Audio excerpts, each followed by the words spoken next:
I refused to keep babysitting for my brother and his wife, and that made my entire family turn against me. They're mad I'm taking a vacation instead of raising their child. I, 27M, have been dealing with a situation with my brother Sam, 34M, his wife Jessica, 31F, and their son Ethan, 5M, that has completely blown up in my face. It all started last year when Sam and Jessica moved to my city after Jessica got a job offer she couldn't refuse. I work as a software developer from home with flexible hours, which has allowed me to build a comfortable life here over the last 6 years since moving from Portugal. When they first moved here, they occasionally asked me to watch Ethan. Maybe once every couple of weeks, usually for a few hours when they had appointments or wanted a date night. I'm not particularly fond of children, never have been, never wanted any of my own, but Ethan was generally well behaved and quiet. He would sit and play with his toys or watch cartoons while I worked. It wasn't a big deal, and I was happy to help them settle into their new life in the city. Sam worked remotely like me, but for a different company. He handled most of the childcare during the day while Jessica was at her office job. Their arrangement seemed to work well for them, and I was just the occasional backup. My girlfriend Mia, 26F, and I were still able to maintain our lifestyle, which included traveling somewhere at least once a month. We both love experiencing new places and have made it a priority in our lives. Everything changed about 8 months ago. Sam came over for coffee one morning and told me he was switching careers. He had always wanted to work in architectural design, and he found an entry-level position at a local firm. The catch was that it required him to be in the office 5 days a week and came with a significant pay cut, almost 40% less than what he was making before. He seemed really excited about it, though, so I congratulated him. What Sam failed to mention that day was how his career change would affect me. Within 2 weeks, Jessica called asking if I could watch Ethan the following day. Then it was 2 days that week. Before I knew it, I was watching Ethan 3 or 4 days every week, for 6 to 8 hours at a time. My workload suffered. I had to reschedule meetings and push deadlines. My boss started noticing the drop in my productivity. To make matters worse, Ethan's behavior changed dramatically. He went from being a quiet, well-behaved kid to a complete nightmare. He started running through my apartment screaming at the top of his lungs during my Zoom calls. He would interrupt me constantly, demanding attention and snacks. He broke 2 of my collectible figurines that I had on display shelves. When I tried to set boundaries with him, he would throw tantrums, screaming and crying until I gave in. I spoke to Sam about it twice. The first time, he apologized and promised to talk to Ethan about behaving better. Nothing changed. The second time, he got defensive, saying Ethan was just being a normal kid and that I needed to be more patient. Jessica started dropping off Ethan with bags full of noisy toys that kept him occupied but made it impossible for me to concentrate. The real breaking point came 3 weeks ago. Jessica arrived to pick up Ethan after I had watched him for 9 hours straight. While Ethan was gathering his things, Jessica walked around my living room, stopping in front of my glass coffee table. Jessica ran her hand along the edge of the table and mentioned that I should really get rid of it before Ethan hurt himself. She pointed to my bookshelves and said those should be secured to the wall. Then she noticed my collection of art pieces on the mantle and suggested I put those away somewhere safe. Before leaving, she laughed and said they should probably baby-proof my place properly since they were planning to have another baby soon, a little girl they wanted to try for this year, and I would be watching 2 kids instead of 1. I stood there silently, trying to process what she had just said. My apartment is modern and minimalist with furniture I carefully selected. The glass coffee table was an expensive piece I bought to celebrate my first big project bonus. She was essentially telling me to redecorate my home to accommodate her children I never signed up to raise. Last week, Mia and I were sitting on my balcony discussing our plans for an upcoming trip. We hadn't been able to travel for 3 months because of my babysitting duties, and Mia was understandably frustrated. I promised her a 2-week trip to Thailand for Valentine's Day, starting February 15th. We were excited about it, looking at hotels and planning our itinerary, when Sam and Jessica showed up unannounced to drop off Ethan. They overheard our conversation about Thailand. Sam's face immediately darkened, and Jessica crossed her arms over her chest. After Ethan ran off to the guest room where I keep some toys for him, Sam asked how I planned to watch Ethan if I was going to be out of the country for 2 weeks. Before I could respond, Jessica jumped in, saying I needed to stop with these childish trips and start taking responsibility as an uncle. Something in me snapped. The months of frustration, the interruptions to my work, the entitlement they showed toward my time and space, it all came pouring out. I told them that their son was not my responsibility and that I wasn't going to put my life on hold because they couldn't arrange proper childcare.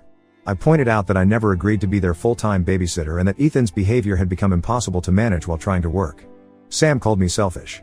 Jessica said I clearly had no concept of family duty. I responded by saying that family duty didn't mean being taken advantage of, and if they couldn't afford childcare on Sam's new salary, then maybe he should have thought about that before changing careers. The argument escalated from there. Jessica called me immature and said I was throwing away money on frivolous vacations when I could be helping them. I told them that what I did with my money was none of their business. Sam brought up how our parents had always helped each other out, and I reminded him that occasional help was different from what they were expecting from me. By the end of it, Jessica was in tears, Sam was red-faced with anger, and I was shaking with rage. They grabbed Ethan and his things and stormed out. Sam texted me later that night saying I had disappointed him and that he never thought I would turn my back on family. The next day, I received calls from both our parents and Jessica's parents. My father called me irresponsible and said I should be ashamed of myself for not supporting my brother. My mother reminded me that family comes first and that my trips could wait until Ethan was older. Jessica's mother sent me a long text about how I had made her daughter cry and how family members should stick together during tough times. I haven't responded to any of them. I turned off my phone notifications after the barrage of messages became too much. Mia is supportive but worried about the family rift. I've been staring at the ceiling every night, wondering if I'm really in the wrong here. Am I the asshole for refusing to continue being their unpaid babysitter and for prioritizing my own life and relationship? Update 1: It's been 3 weeks since my last post, and a lot has happened. First, I want to thank everyone who commented. Reading through your responses helped me realize that I wasn't crazy for feeling used.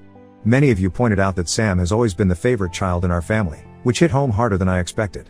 Looking back, this favoritism is a big reason why I moved across the country for college and stayed away after graduation. Before I get into what happened after my post, let me provide some additional context that might help explain the situation better. The city I live in has one of the highest costs of living in the country. When Sam and Jessica decided to move here, they did very little financial planning. They assumed that with both of their incomes, they would manage fine. And they did, until Sam took a 40% pay cut for his new job. I wasn't aware of how bad their financial situation had become until recently. They're living in an apartment that's too expensive for their current income, they have 2 car payments, and Jessica's student loans are substantial. They've been living on credit cards for months. None of this excuses their behavior toward me, but it explains some of their desperation. Some background on our family: our parents immigrated from Brazil when Sam was 7 and I was a baby. They worked multiple jobs to provide for us, so Sam often took care of me after school. My parents view this as a continuation of that relationship. In their minds, Sam helped raise me, so now I should help with Ethan. The cultural expectation of family support is strong in our household. I moved to my current city 8 years ago for college on a scholarship and stayed after getting a good job offer. Sam lived in Nebraska with Jessica's family for several years before moving here. Our parents still live in our hometown in New Jersey, and Jessica's parents are in Nebraska. There's a lot of geographical distance between all of us, which probably contributes to the intensity of their reaction. They want us to stick together since we're the only family members in this city. After taking some time to calm down and think about the advice I received, I decided to try one more conversation with Sam and Jessica. I invited them to meet at a coffee shop near their apartment last weekend. Neutral territory seemed safer than my place or theirs. When we sat down, I started by apologizing for calling Ethan a nightmare child and for some of the harsher things I said during our argument. I explained that while I stood by my position that I couldn't continue to be their regular childcare solution, I regretted the way I expressed my frustration. Sam seemed receptive at first. He accepted my apology and acknowledged that they had been asking a lot of me. For a moment, I thought we might reach an understanding. Then Jessica spoke up. She said that while she appreciated my apology, I clearly didn't understand the challenges of raising a child in this expensive city. She mentioned that our parents had called them repeatedly, encouraging them to lean on me more, not less, because I was single and carefree, completely ignoring my 5-year relationship with Mia. I was surprised to learn that both sets of parents had been actively encouraging Sam and Jessica to use me as their childcare solution. According to Jessica, my mother had told her that I needed to grow up and take on family responsibilities and that my globetrotting lifestyle was selfish. Jessica's parents had apparently suggested that since I worked from home and made good money, I should be happy to help out family. I explained to them how exhausted and frustrated I'd become over the past months. I told them how my work performance had suffered, how Mia and I had canceled 3 planned trips, and how the constant interruptions were affecting my mental health. I made it clear that while I cared about them and Ethan, I simply couldn't continue to watch him regularly anymore. They needed to find another childcare solution. The conversation took a turn when Jessica asked what I suggested they do instead. Before I could respond with suggestions about daycare options or after-school programs, she dropped the bomb. If I wouldn't watch Ethan, then the least I could do was pay for his childcare and help with some of their other expenses. After all, I had enough money to jet off to another country every month. I was speechless. The request wasn't entirely surprising given their behavior, but the entitlement in her tone was shocking. I might have considered helping them financially under different circumstances, if they had approached me respectfully and treated my time and space with consideration. But after months of taking advantage of me, followed by guilt trips and family pressure, this demand was the last straw. I stood up without a word and walked out of the coffee shop. My phone started buzzing with texts from Sam before I even reached my car. I switched it to Do Not Disturb and drove home. When I checked my messages later that evening, I had texts from Sam, Jessica, my parents, and even Jessica's parents, all expressing disappointment in my selfishness and abandonment of family. I haven't responded to any of them. Instead, I confirmed my booking for Thailand with Mia, scheduled a meeting with my boss to discuss getting back on track with my projects, and spent the weekend rearranging my apartment back to the way I liked it before Ethan became a regular visitor. Many commenters suggested going no contact with my family. I wasn't ready to take that step initially. Despite everything, they're still my family. But their reaction to this situation has made me realize that they don't respect me as an adult with my own life and priorities. So for now, I'm keeping my distance and focusing on repairing the damage to my work and relationship. Am I making the right choice here? Has anyone dealt with family members who see you as nothing more than a resource to be used? Update 2. It's been about 2 months since my last update, and the situation has developed in ways I never anticipated. I've been holding off on posting because I needed time to process everything and decide how to move forward. After my last update, I went on the Thailand trip with Mia as planned. It was exactly what we needed, 2 weeks away from the drama, exploring beautiful beaches and temples, and reconnecting as a couple. I kept my phone on airplane mode most of the time, only checking emails occasionally for work. It was the first time in months that I felt like I could breathe freely. When we returned, there were dozens of missed calls and messages from my family. Most were variations on the same theme: I was selfish, irresponsible, and abandoning my family in their time of need. My mother left a particularly hurtful voicemail saying she had failed as a parent if this was how I treated family. I deleted most of the messages without listening to them completely. What I didn't expect was to find a letter taped to my apartment door. It was from Sam, handwritten on notebook paper. Unlike the angry texts and calls, this letter had a completely different tone. He apologized for taking advantage of my time and for not respecting my boundaries. He admitted that they had been using me as a free childcare solution and that it wasn't fair to me. He explained that after our coffee shop meeting, he and Jessica had a serious conversation about their finances and priorities. The letter went on to say that he had taken a second job working evenings and weekends at a home improvement store to help cover their expenses. They had also found a daycare center that offered a sliding scale fee based on income. Most surprisingly, he wrote that he had confronted our parents about their role in the situation, telling them to stop pressuring me and that he needed to solve his own problems. I was skeptical at first. The sudden change seemed too good to be true after months of entitlement and guilt trips. I decided to wait a few days before responding, to see if this was just another manipulation tactic. 4 days after finding the letter, I got a text from a number I didn't recognize. It was from Sam's coworker at the design firm, who had gotten my number from Sam's emergency contact list. Sam had collapsed at work and been taken to the hospital. The doctors suspected exhaustion and possible stress-related health issues. I went to the hospital immediately. When I arrived, Jessica was there with Ethan, who was unusually quiet and subdued. Jessica looked terrible, dark circles under her eyes, unwashed hair, wearing what looked like the same clothes from the day before. She didn't seem angry to see me, just defeated. While Sam was sleeping, Jessica told me what had been happening since our last encounter. Sam was working his regular 45-hour week at the design firm, then doing 20 hours at the home improvement store on evenings and weekends. Jessica had picked up extra shifts at her job too. They were barely seeing each other, tag-teaming childcare when they weren't working. The daycare was helping, but it was still a financial strain. What shocked me most was learning that my parents and Jessica's parents had essentially cut them off after Sam stood up for me. According to Jessica, when Sam told our parents to stop pressuring me, my father told him he needed to man up and handle his responsibilities without complaining. Jessica's parents were similarly unsupportive, suggesting that they move back to Nebraska if they couldn't make it work in the city. Sam was released from the hospital the next day with orders to rest and reduce his stress levels. I drove them home and saw their apartment for the first time in months. It was a far cry from the well-organized home they used to keep. There were piles of laundry, unwashed dishes, and toys scattered everywhere. Evidence of their exhaustion was visible in every corner. I stayed to help clean up while Sam rested. Jessica and I had an honest conversation about their situation. She admitted that they were drowning, financially, emotionally, and physically. The move to this city, Sam's career change, the cost of living, it had all become too much. She apologized for her behavior toward me, especially for demanding money at the coffee shop. She explained that she had been desperate and listening too much to what her parents and my parents were saying about my responsibility to help. The most revealing part of our conversation was when she confessed that she resented Sam's career change. She had supported it outwardly because he seemed so passionate about it, but the financial consequences had been devastating for them. This resentment had been spilling over into other areas of their lives, including their approach to childcare and their relationship with me. I left their apartment with mixed feelings. On one hand, I was still hurt by how they had treated me and wary of being pulled back into their problems. On the other hand, seeing them struggling so openly, without the entitlement and anger they had shown before, made me reconsider my complete detachment from their situation. After discussing it with Mia, I decided on a middle path. I wouldn't go back to regular babysitting or give them money directly, but I would help them find more sustainable solutions for their situation. I'm still maintaining boundaries, but I'm not completely cutting them off either. I'll post another update once things develop further. Right now, I'm trying to navigate this new territory where I support my brother and his family without sacrificing my own well-being and priorities. Update 3. It's been a month since my last update, and I think this will be my final post on this situation. Things have stabilized into what feels like a sustainable arrangement, though the journey to get here was anything but smooth. After Sam's health scare, I hired a financial advisor as a one-time gift for them. The advisor spent 3 sessions going through their finances and helping them create a realistic budget and debt repayment plan. It was an eye-opening experience for both Sam and Jessica.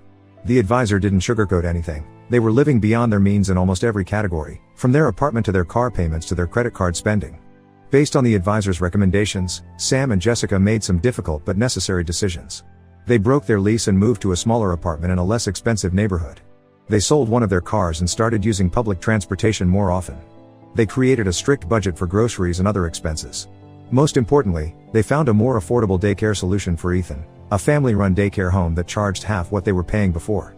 Sam cut back his hours at the home improvement store to just 1 evening and 1 weekend day, which helped his health improve. Jessica's workplace agreed to let her work remotely 2 days a week, which saved on childcare costs for those days. They're still struggling financially, but the situation is no longer as desperate as it was before. As for our relationship, we've established clear boundaries. I agreed to watch Ethan one Saturday a month so they can have a date night or catch up on rest. This arrangement has been working well for several reasons. It's planned in advance, it's limited to 1 day a month, and Ethan's behavior has improved significantly now that his parents are less stressed and more present. The most surprising development has been with our parents. After staying silent for weeks, I finally called my mother to hear her side of things. The conversation was tense at first, with her insisting that I needed to do more for Sam and Jessica. I calmly explained my perspective, that I had been helping them for months at great cost to my own work and relationship, and that their expectations had become unreasonable. What I didn't expect was for her to break down halfway through our conversation. She admitted that she and my father had been sending Sam money every month until they stood up for me, at which point they cut him off financially. Their anger toward me wasn't just about my refusal to babysit, it was also about their own guilt for stopping their financial support of Sam and Jessica. In their minds, if I picked up the slack, they could justify their decision to withdraw their help. This revelation changed my understanding of the entire situation. My parents had been enabling Sam's financial irresponsibility for years, long before he and Jessica moved to my city. When they finally stopped, they expected me to take over that role. The pressure they put on me was a projection of their own guilt and conflicted feelings about finally setting boundaries with Sam. I've had several conversations with my parents since then. While we don't agree on everything, we've reached a better understanding of each other's perspectives. They've even started to recognize that my lifestyle choices, though different from what they expected from me, aren't wrong or selfish, just different. Jessica's parents have been less receptive to change. They still believe that families should sacrifice everything for each other, regardless of the cost. This has created some tension between Jessica and her parents, which she's been navigating with mixed success. As for Mia and me, we're back to our regular travel schedule, though we've adjusted it slightly to accommodate my monthly babysitting commitment. We recently returned from a week in Mexico and are planning a trip to Portugal later this year. My work performance has improved now that I'm not constantly interrupted, and I even received a promotion last month. What I've learned from this whole experience is that helping family is important, but not at the expense of my own well-being and future. Setting boundaries isn't selfish, it's necessary for healthy relationships. Sam and Jessica needed to face the reality of their financial situation without using me as a safety net. The short-term pain led to long-term improvements in their lives and in our relationship as siblings. I don't regret standing my ground, though I wish I had done it more calmly and clearly from the beginning. The next time Sam, Jessica, or my parents try to push past my boundaries, I'll address it immediately instead of letting resentment build until I explode. For now, we've found a balance that works for everyone. I'm cautiously optimistic that we can maintain this healthier dynamic going forward, though I know there will probably be bumps along the way. At the very least, we're all more aware of our patterns and triggers, which makes it easier to navigate conflicts when they arise. Thank you to everyone who provided advice and support throughout this journey. It's been a challenging few months, but I'm in a better place now, both with my family and in my understanding of myself. Now let's move to the next story. Story 2. My in-laws demanded we contribute $2,000 to a party. When we refused, they turned my husband against me. Now I'm a single mom at 28I, 28F, am going through a really tough time with my husband Anthony, 30M, and his family. We've been married for 5 years and have a 2-year-old daughter, Amy. Recently, Anthony's younger sister Julia, 18F, graduated high school and got accepted into a prestigious university. Anthony's parents wanted to throw her a big celebration party, and that's where all our problems started. Let me give you some backstory. Anthony and I met during our sophomore year of college. We were both working at the campus bookstore to help pay for our tuition. I remember the first time I saw him, he was struggling to carry a stack of textbooks that was taller than him, and he had this determined look on his face. I offered to help, and we ended up talking for hours after our shift ended. We came from similar backgrounds, both from middle-class families where money was always a bit tight. My dad was a high school teacher, and my mom worked part-time at a local bakery. Anthony's dad owned a small plumbing business, and his mom was a nurse. We both grew up understanding the value of hard work and saving money. Throughout college, Anthony and I supported each other. We'd have study dates in the library, sharing a single cup of coffee between us because we couldn't afford two. We'd splurge on date nights by buying a $5 pizza and eating it on the roof of my apartment building, watching the stars. Those were some of the happiest times of my life, even though we had nothing. After graduation, things were tough. Anthony got a job as a junior account manager at a small firm, and I started as an intern at a marketing agency. We moved into a tiny studio apartment that barely fit our bed and a small table. The kitchen was so small we could barely open the refrigerator door without hitting the opposite wall. But it was ours, and we were proud of it. For the first few years of our marriage, we lived paycheck to paycheck. We drove old cars that broke down constantly, and our idea of a fancy dinner was when we could afford to add guacamole to our Chipotle burritos. But we were happy. We had each other, and we were building our life together. Things started to look up last year. Anthony had been working incredibly hard, often staying late at the office and taking on extra projects. His dedication paid off when he got a big promotion to senior account manager. Around the same time, I landed a job as a marketing coordinator at a growing tech startup. Suddenly, our financial situation improved dramatically. We were finally able to buy our first home, a modest 3-bedroom house in a nice neighborhood with good schools. It wasn't anything fancy, but to us, it felt like a mansion. We spent weeks painting and fixing it up, making it our own. The day we moved in, Anthony carried me over the threshold, just like he did when we first got married. That night, as we sat on our new porch swing, watching the sunset, we felt like we had finally made it. With our new financial stability, we started thinking about the future. We opened a savings account for Amy's education. We remembered how hard it was for us to pay for college, and we were determined to give our daughter a better start. Every month, we put aside a portion of our salaries into this account, even if it meant cutting back on other things. That brings us to the current situation. Julia, Anthony's younger sister, just graduated high school. She's always been the baby of the family, doted on by their parents. Don't get me wrong, Julia's a sweet girl, and she's worked hard in school. She got accepted into an Ivy League university, which is a big deal for the family. Anthony's parents were over the moon and immediately started planning a huge graduation party for her. Last Sunday, Anthony's parents invited us over for dinner. They were excited, talking non-stop about Julia's achievements and the party they were planning. That's when they dropped the bomb. They wanted us to contribute $2,000 towards the party expenses. I nearly choked on my drink when I heard the amount. Anthony's mom went on to explain their grand plans, renting out the ballroom at the fanciest hotel in town, hiring a professional DJ, getting gourmet catering, the works. She talked about it like it was the most natural thing in the world for us to contribute such a large amount. Anthony and I exchanged looks across the table. We had just bought our house a few months ago, and our savings had taken a hit. Plus, we were focused on building up Amy's college fund. $2,000 was a lot of money for us, especially for a one-night party. I tried to explain our situation gently. We're so proud of Julia, I said, but $2,000 is a bit out of our budget right now. We've just bought the house, and we're trying to save for Amy's future. Maybe we could contribute in other ways? I could help with the decorations or... But before I could finish, Anthony's mom cut me off. Her face had turned cold. I thought you two were doing well now, she said. You have that big house and those fancy jobs. Don't you want your sister-in-law to have a special day? You're part of this family too, you know. Anthony's dad chimed in, his voice disapproving. When we were your age, we always put family first. We would have done anything for our siblings. I'm disappointed you can't do the same. Their words stung. Anthony and I had always been there for his family, just in ways we could afford. We babysit Julia and their younger brother Tom whenever their parents need a break. We helped Anthony's dad with his business taxes last year when he was struggling to figure them out. We might not have much money, but we give our time and effort freely. The rest of the dinner was tense and awkward. Anthony was quiet, pushing food around his plate. I could see the conflict on his face, torn between his parents' expectations and our financial reality. On the drive home, Anthony finally spoke up. Maybe we could find a way to contribute, he said hesitantly. We could cut back on some things for a few months. I couldn't believe what I was hearing. Anthony, I said, trying to keep my voice calm, we've worked so hard to get where we are. We have responsibilities now, a mortgage, bills, and Amy to think about. We can't just throw $2,000 at a party, Anthony sighed heavily. I know, but it's for Julia. She's worked so hard, and it would mean a lot to my parents. That's when I realized this wasn't just about the money. It was about Anthony's relationship with his family, about long-standing dynamics that ran deeper than I had realized. The situation got even worse the next day.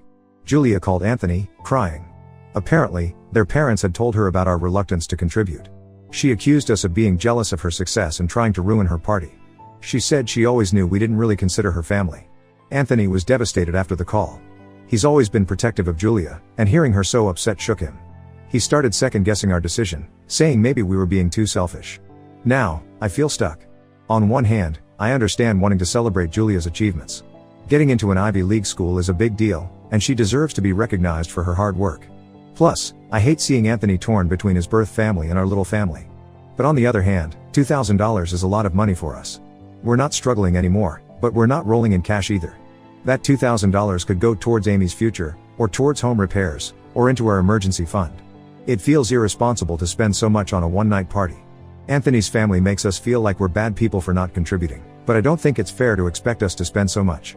They don't seem to understand or respect our financial situation and priorities. The whole situation has caused a lot of tension between Anthony and me. He feels guilty and is seriously considering taking money out of our savings to give to his parents. I'm strongly against this idea.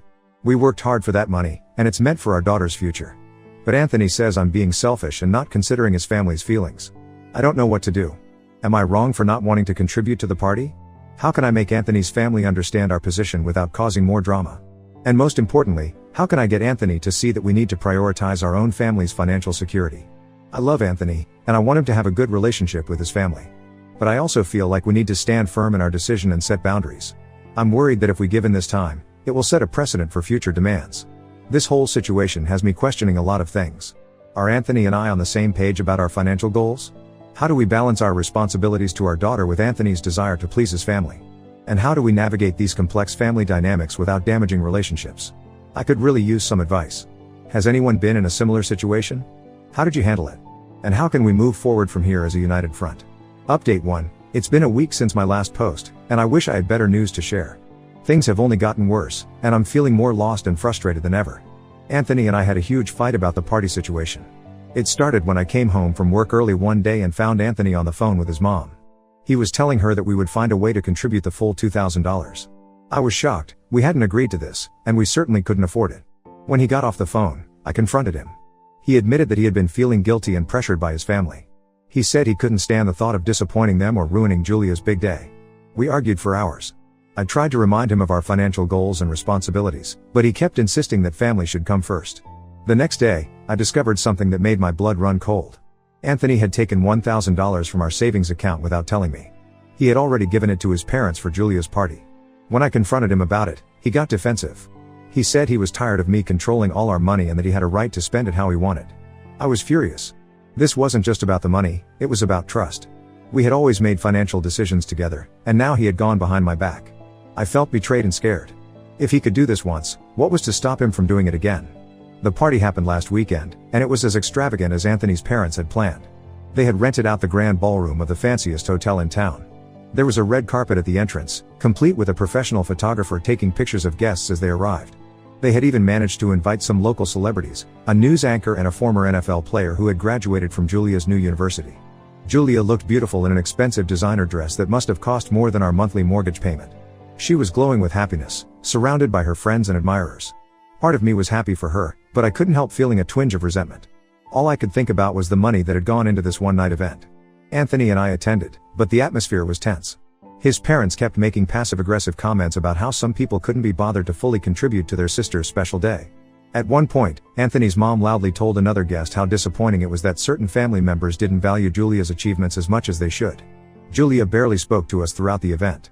When she did look our way, it was with cold, accusatory glances. It was clear that she blamed us for nearly ruining her party. I felt like we were outsiders at a family event, despite having contributed a significant amount of money. The worst part came during the speeches. Anthony's dad got up and gave a long, emotional talk about how proud they were of Julia and how the whole family had come together to make this day possible. He specifically thanked several relatives for their generous contributions, pointedly leaving us out. The omission was obvious, and I could feel people glancing our way. I felt humiliated and angry. Anthony, on the other hand, looked guilty and uncomfortable. Throughout the event, he kept trying to appease his family. He laughed too loudly at their jokes, agreed with everything they said, and kept trying to insert himself into conversations where he clearly wasn't wanted. It was like he was a different person around them, eager to please and desperate for approval. When we got home, I told Anthony how hurt I was by his family's behavior and his failure to stand up for us. He got defensive and said I was overreacting. He insisted that family events like this were important and that we should have found a way to contribute the full amount without complaint. I reminded him that we had our own family to think about, him, me, and Amy. I asked him why his sister's party was more important than our daughter's future. He didn't have a good answer but accused me of trying to drive a wedge between him and his family. The next day, I discovered that Anthony had been hiding something else from me. While going through our mail, I found a statement for a credit card I didn't recognize. Anthony had applied for a new credit card without telling me and had maxed it out to cover the rest of the money for Julia's party. When I confronted him about it, he broke down. He admitted that he felt incredibly pressured by his family and didn't know how to say no to them. He said he was afraid of disappointing them and losing their love and approval. It was a side of Anthony I had never seen before, and it scared me. I'm at a loss. I feel like I can't trust Anthony anymore. He's risked our financial stability and our daughter's future to please his family. How can we move forward from this? Is there any way to salvage our relationship and get Anthony to prioritize our family? I'm also worried about the long-term implications of this situation. Anthony's family now seems to think they can make financial demands of us whenever they want. How do we set boundaries without causing more family drama? I love Anthony, and I want our marriage to work. But I also need to protect myself and Amy.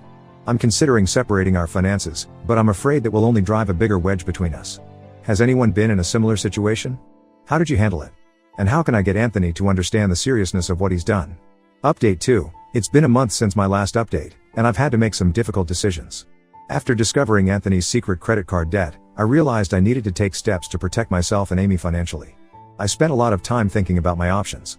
I love Anthony, and I want our marriage to work, but I can't ignore the breach of trust and the potential consequences of his actions. After a lot of soul-searching and a consultation with a lawyer friend, I decided to separate our finances.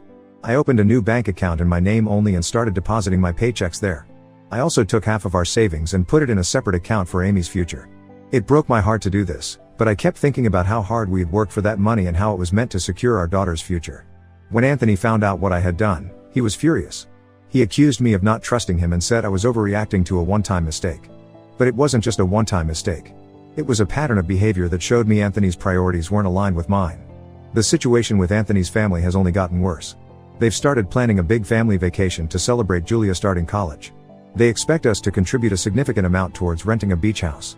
Anthony seems eager to please them, regardless of our own financial situation or the fact that we can't really afford a lavish vacation right now. I've tried repeatedly to talk to Anthony about setting boundaries with his family, but he refuses to listen. He says I'm being selfish and that family should always come first. But I feel like he's forgetting that Amy and I are his family too. It's like he's stuck in this mindset of being the obedient son, even though he's a grown man with his own family now. The situation came to a head last week when Anthony's parents showed up at our house unannounced. They had come to talk some sense into me. For hours, they lectured me about family values and accused me of trying to come between Anthony and his family. They brought up how they had always welcomed me into their family, conveniently forgetting all the times they had made me feel like an outsider, and how ungrateful I was being now. What hurt the most was that Anthony just sat there silently throughout this entire ordeal. He didn't defend me or our decisions. He just stared at the floor, occasionally nodding along with his parents. It was like I was alone against his entire family. After they left, I told Anthony I couldn't continue living like this. Our marriage was suffering, and the constant stress was affecting my health and my ability to be a good mother to Amy. I suggested we try couples counseling to work on our issues, but he refused. He said there was nothing wrong with how he and his family behaved, and that I was the one with the problem. That's when I realized that Anthony's loyalty to his family of origin is stronger than his commitment to me and Amy. It's a painful realization, but I know I need to do what's best for my daughter and myself. I'm now seriously considering divorce. The thought terrifies me. I never imagined I'd be a single mom at 28. I'm scared of being alone, of the financial struggles, of how this will affect Amy. But I'm more scared of what will happen if I stay in this situation. Every day, I feel like I'm walking on eggshells in my own home. Anthony and I barely talk anymore, except to argue about money or his family. I've noticed that Amy has become quieter and clingier, clearly picking up on the tension between us. It breaks my heart to see how our issues are affecting her. I've started looking into our options. I've been secretly meeting with a divorce lawyer to understand what the process would look like. She's helped me understand my rights and what I need to do to protect myself and Amy financially. It feels surreal to be having these conversations, but I know I need to be prepared. I've also been reaching out to old friends, trying to rebuild my support network. I realized how isolated I've become in the past few years, focusing all my energy on my marriage and motherhood. It's been nice to reconnect with people who knew me before I was Anthony's wife or Amy's mom. I could use some advice on how to proceed. Has anyone been in a similar situation? How did you handle it? And how can I protect Amy through all of this? I'm especially worried about co-parenting with Anthony if we do get divorced. How do I shield her from his family's drama? Update 3. It's been 3 months since my last update, and a lot has changed. After much thought and several attempts at discussing our issues, I decided to file for divorce from Anthony. It was the hardest decision I've ever made, but I knew it was necessary for my own well-being and for Amy's future. When I told Anthony about my decision, he was shocked. Despite all our arguments and the tension between us, he hadn't taken my concerns seriously. He thought I would eventually get over it and things would go back to normal. He tried to convince me to stay, promising he would change and stand up to his family. But after months of broken promises, I couldn't trust his words anymore. The divorce process has been difficult, to say the least. Anthony's family has been spreading rumors about me in our social circle. They're saying I'm cold-hearted, greedy, and that I never really loved Anthony. It hurts to hear these things, especially from people who have known me for years. What's worse is that they've been trying to convince Anthony to seek full custody of Amy. They claim I'm an unfit mother because I don't prioritize family. It's absurd and infuriating. Everything I've done has been to protect and provide for Amy. Fortunately, my lawyer has been incredibly helpful. We've documented all the financial issues, including Anthony's secret credit card debt and the money he took from our savings. This has helped us build a strong case for why I should have primary custody of Amy. Despite the challenges, I'm starting to feel more confident in my decision. I've reconnected with old friends who have been incredibly supportive. My college roommate, Sarah, has been especially amazing. She's been through a divorce herself and has become my rock through this process. I've also started seeing a therapist to work through my emotions and learn how to co-parent effectively with Anthony. It's been helpful to have a neutral party to talk to, someone who can give me strategies for dealing with Anthony and his family. Amy is adjusting to the new situation better than I expected. We've kept her routine as stable as possible, and I make sure she has regular video calls with Anthony when she's with me. It's not easy, but I know this is better than exposing her to constant family tension and financial instability. As for me, I'm focusing on building a stable and happy life for Amy and myself. I've taken on some freelance marketing work to boost our income, and I'm looking into going back to school part-time to get my MBA. It's scary starting over at 28, but I'm also excited about the possibilities ahead. Anthony and I are still working out the details of our divorce settlement and custody arrangement. It's been tense, but we're both trying to put Amy's needs first. I hope that in time, we can develop a respectful co-parenting relationship. I'm sharing this final update to thank everyone who offered advice and support through this difficult time. To anyone in a similar situation, remember that you deserve respect and financial security. It's okay to prioritize yourself and your children. Family is important, but not at the cost of your own well-being and future.